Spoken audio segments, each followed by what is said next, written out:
How to easily change your Facebook page name.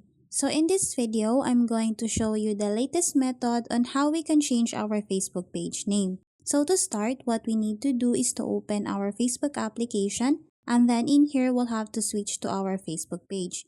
To do that, simply tap on this profile picture, select your page, and then tap on the switch option. Once we're done switching our account, we'll have to go back on Facebook page menu. To do that, tap again on this profile picture, and then after that, we'll have to scroll down and tap on the settings and privacy option.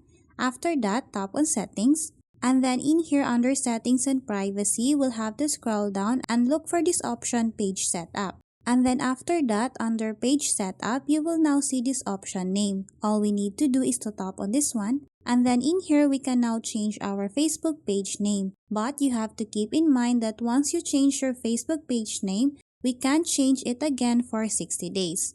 So as an example, I'm going to change mine to Journals page. After that, we'll have to tap on this review change option and then tap on this submit for approval. So that's how easy you can change your Facebook page name.